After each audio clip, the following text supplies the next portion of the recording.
between reuse and water quality credit training. So learning objectives starting with the need, covering water quality, quantity, and industrial sustainability goals, and the barriers to reuse in the Mississippi River Basin, which include policy, regulations, design standards, the typical kind of suspects. But we additionally have a perceived plenty around the Great Lakes region, and jurisdictional issues that I assume, and I'm going to guess, are bar none in the United States. And then opportunities for reuse in the Mississippi River Basin include a recently settled Gulf of Mexico lawsuit for the Gulf Dead Zone, potential for Infrastructure Act funding for, I think, probably projects that are shovel ready, to be determined, to be identified, and also industrial sustainability goals and increased extreme drought and flood.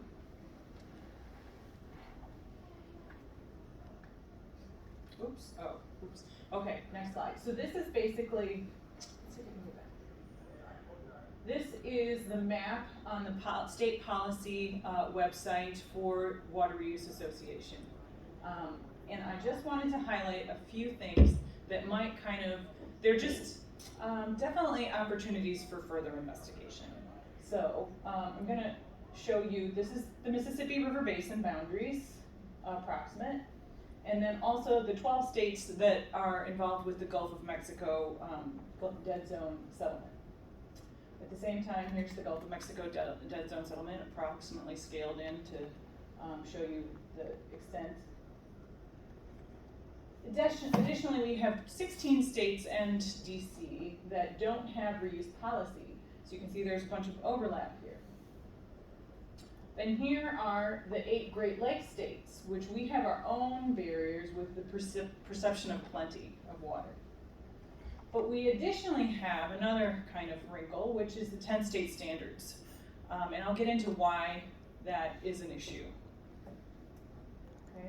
And then here is a scaled up version of the dead zone. Despite our best efforts at controlling point source nutrients, the Gulf zone is still increasing. And this, I think, is no small contribution from climate change due to increased water temperatures, but also with the increased severity of the rains, it's flushing nutrients off our agricultural fields at a faster rate than previously done. So as part of the settlement, Illinois has to do a nutrient loss reduction strategy with a biennial report. So, and this requires long-term goals. We have to reduce our phosphorus and nitrogen, leaving our state borders by 45% long-term. With interim goals, by 2025, we have to have measurable decreases at the state borders by 15% for nitrogen and 25% total phosphorus. I think we're not really on track for that.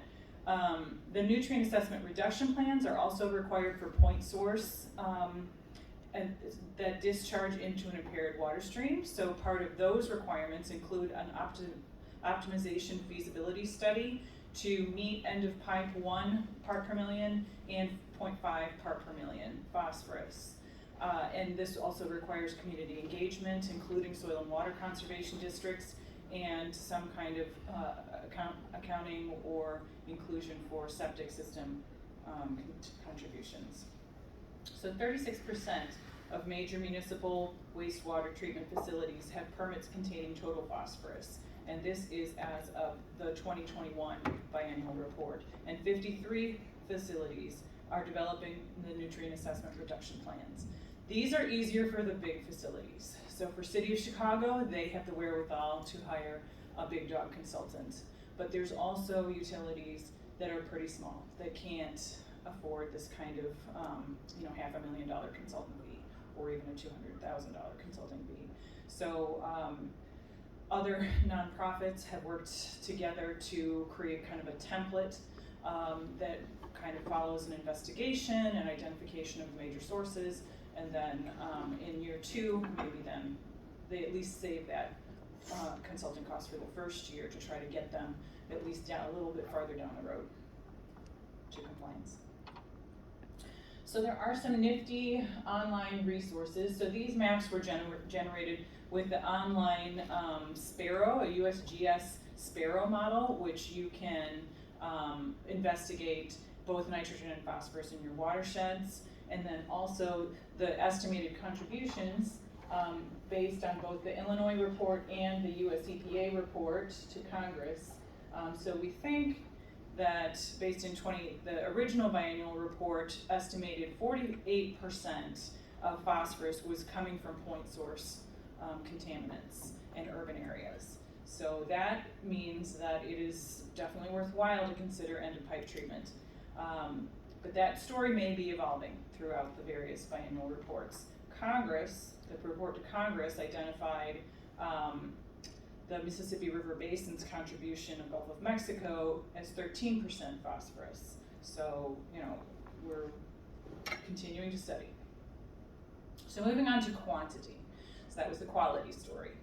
The quantity is interesting because in the Mississippi River Basin, if you are right next to Lake Michigan, and there's an old ridge street, which was literally the ridge that divided the watershed. If you are within Chicago or within that ridge, you have plenty of water. And the municipal system extends, it will shortly extend all the way out to Joliet. But if you're not in that area, if you're still on groundwater, maybe 30 miles outside of the city, you're running out of water. So the Illinois State Water Survey has been tracking this for a number of years, and the groundwater levels are 800 feet below the pre-development levels in the sandstone aquifer near Joliet. Joliet is the new project with a 30-mile pipeline connecting to City of Chicago. Additionally, select utilities need reliable water sources. So their Illinois State Water Survey definitely expressed concern for the utilities in particular, or the industry in particular. So there's kind of the worst hit areas. You can see DuPage, Kendall. So these are not very far from Lake Michigan. So this 2012 drought affected Illinois. So as far as I can tell, it hit everywhere from Minnesota all the way down to Texas. And the Illinois story is not the most press-worthy, but it definitely had impact. There were 2 power plants that were shut down. Vehicle washing facilities like a tow truck facility had to build a tank and haul in water for $2,000 a week. And this was basically just to keep their people employed. And then Archer Daniel Midland had already prepared for a previous drought in 1988 with a 15-acre pond, so they were able to be a little bit more resilient, but still they were required to cut by 15%, which did require furloughing some jobs. So a quote from their manager, it sounds noble to say we wanted to conserve water. In reality, it was don't shut the plant down. So during that same drought in Minnesota DNR told 50 water users to stop drawing from rivers and streams in October and told them that they need to identify additional water sources. So a voice from Wisconsin said business might need to move to another location for water. So this is the last place that it should happen, right? So that same drought hit Wichita Falls, Texas, and they were able to kind of nimbly approve a direct potable use plant. So by building the advanced treatment plant to take the wastewater discharge and then augment that by adding that to the lagoon, which serves as their surface water source, and then putting it through their direct, their already permitted drinking water treatment plant. And I always have to show Windhoek because they've been in business since 1968. So there's no membranes, and they may not shut down because they require all their flow for fire. So they have to be able to be resilient online. And that seems to be kind of a dividing factor. If you are not required for fire flow and basic sanitation, you have the luxury of being able to shut down for direct potable reuse. So back to the Mississippi River Basin and the Great Lakes area, here's 2 big transmission projects under construction as we speak. So the Waukesha project is a 23-mile pipeline connecting to Milwaukee. The source water, they are going from groundwater, which is depleted. It used to be springs, actually, and they are now going to connect to the Milwaukee Water Works, and they're returning the water to a tributary to Lake Michigan, so by the Root River. And this is not really talked to the public about as reuse, but it is clearly. Then additionally, Joliet has a 30-mile pipeline. They're connecting to Chicago now, previously from groundwater that is depleted, and they're returning that water to the Des Plaines River, which eventually flows to the Illinois, to the Gulf of Mexico. So 100 years ago, one of the greatest feats of engineering in our region was the reversal of the Des Plaines River and the cause system to stop discharging to Lake Michigan and send that downstream. And now this is kind of turning into a little bit of a social justice issue, but there's talk about the water balance of Lake Michigan, but I think none of that is going to change probably in my lifetime.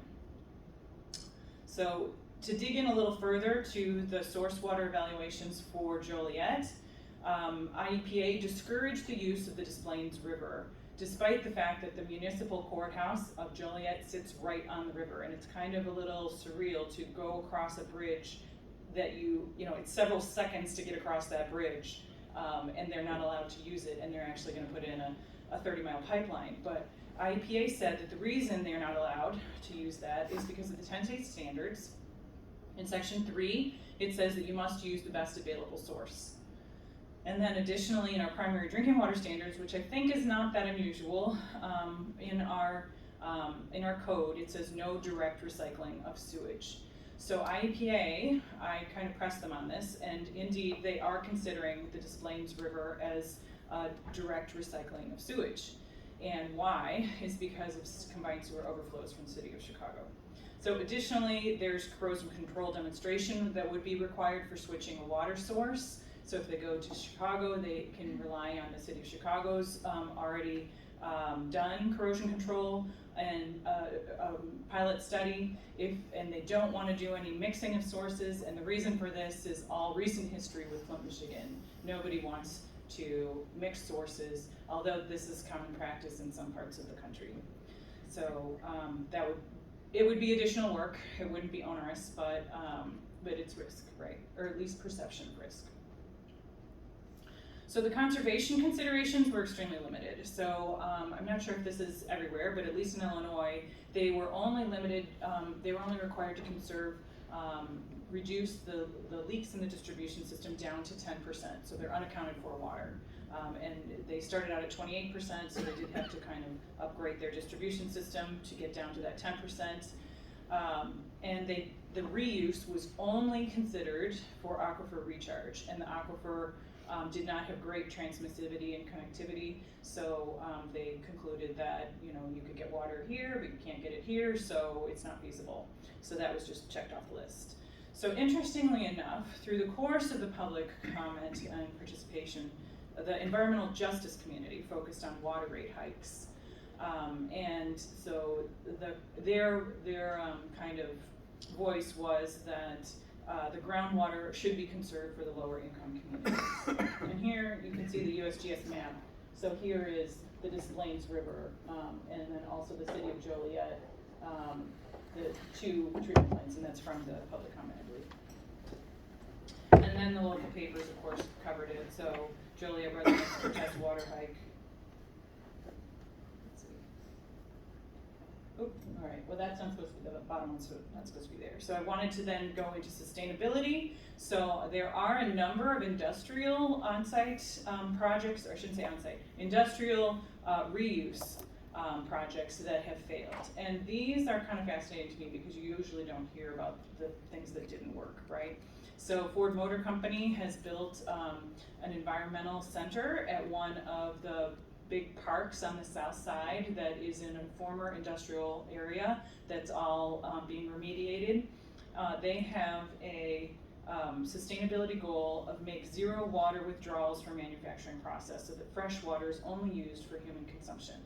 So this led them to discuss using reclaimed water from a nearby plant. The answer was no, due to economics. And then Koppers, which it's like a treated wood manufacturing process facility. They additionally have sustainability goals. They wanted to use another treatment plant, wastewater treatment plant, effluent, for cooling water. Again, the answer was no. And so then the third one that really hasn't come to an ask yet, but They're building Digital Realty, who is a sponsor for the conference, and has clear sustainability goals and good performance globally. And also, I'm aware of some success stories in California. Again, interested in cooling water, but we don't have a purple pipe system in Chicago or in Cook County, and there's not going to be one, frankly. So, just to give you an idea of the scales, so here are the two projects that did not work. So you can see they're not very far. So the Ford was about 2 miles from the nearest treatment plant, and I think that's miles, I can't quite read it. And the other one, the Coppers, was less than 1 mile, so 1.2 kilometers from the treatment plant. But yet these failed due to economics and also jurisdictional disputes. So what are the barriers? The barriers are kind of the typical litany. So public perception, the yuck factor, risk factors, treatment failure, and also potable aquifer recharge can result in problems, cost, lost revenue, aquifer pumping charges, or pumping costs, dual pipe systems. Jurisdictional disputes can include different revenue centers as well as labor jurisdictions and policy, including regulations and design standards. To just kind of, I do not want to talk about aquifer discharge or aquifer recharge because I don't think it's going to work in our area. I also don't want to talk about dual pipe systems because it's not going to work in our area. And that's about all I'm going to say. If you want to talk to me more about that, that's an offline conversation.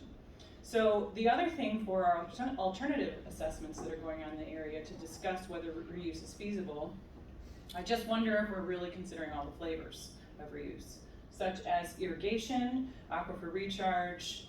Again, I don't really think that that's great for our area, but it can be used for salt exclusion, subsidence prevention. These are all kind of coastal issues. For industry, it can be used for cooling, washing, dual pipes, and on-site. On-site is, I think, the thing that's going to work for us. So there's my little bullseye, and this is a reliable, cost, stable, drought-proof alternative water source for industry. And it also gives them primary control and a green image.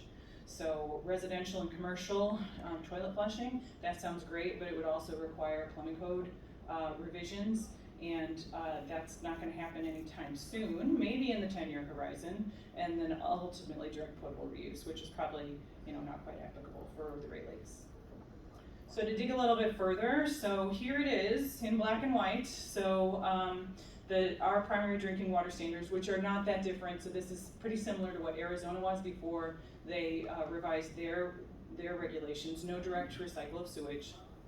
But additionally, our regulators are interpreting the 10 state standards extremely conservatively.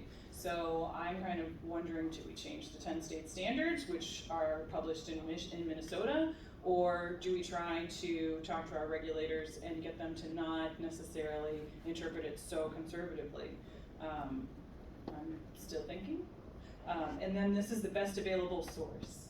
And that's the part of the 10 state standards. These 3 words are what's tripping us up in the Chicago area. So there was an MWRD feasibility study dating back to 2010. It's not a pilot. But they looked at the one wastewater treatment plant. It's a smaller one. It's near the airport, so that all sounds good, right? Because reuse starts at these airports. The current capacity is 12 MGD, but it has a design up to 72, and they estimated the demand at just under 2 million gallons. The winning design in this feasibility study was a central loop, including one of the suburbs near the airport and the airport itself, which would account for 1 MGD about. And the economics looked a little favorable. Not hugely favorable, but it was slightly cheaper than buying drinking water from City of Chicago. But again, this was determined to not be feasible because of loss of water revenues and also jurisdictional disputes. So the path to reuse.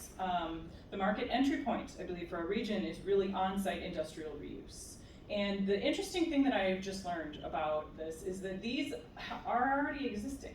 It's just that they're not called reuse. They're called cost savings, and it's generally stories that have happened inside industry, and there may be a memo to somebody's supervisor saying, hey, I saved the company this amount of money, and it's never really labeled as reuse. But I'm currently on a mission to unbury these stories and try to create like a library to help and maybe just raise the awareness that these are indeed reuse.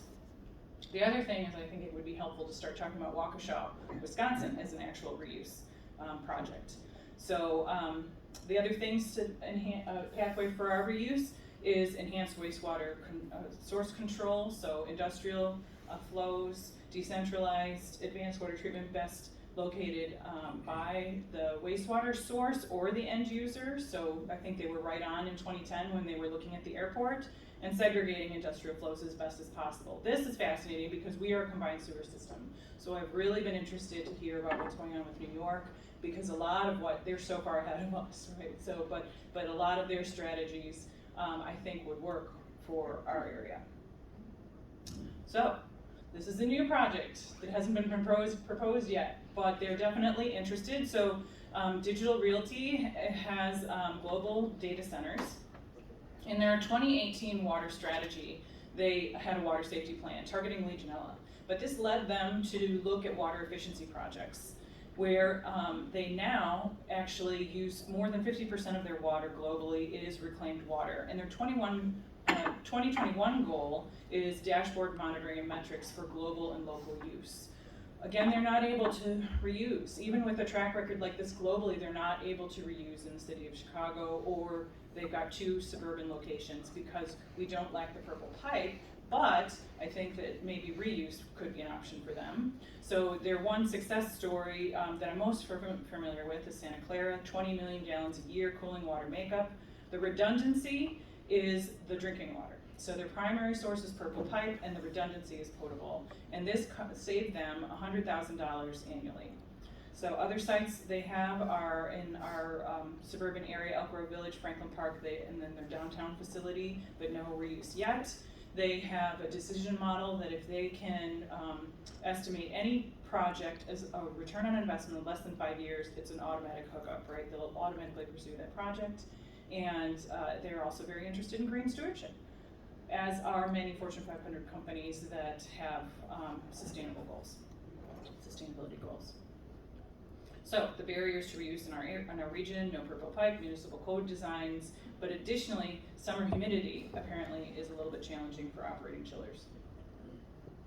So on to the potential for credit trading and how this could have a synergy.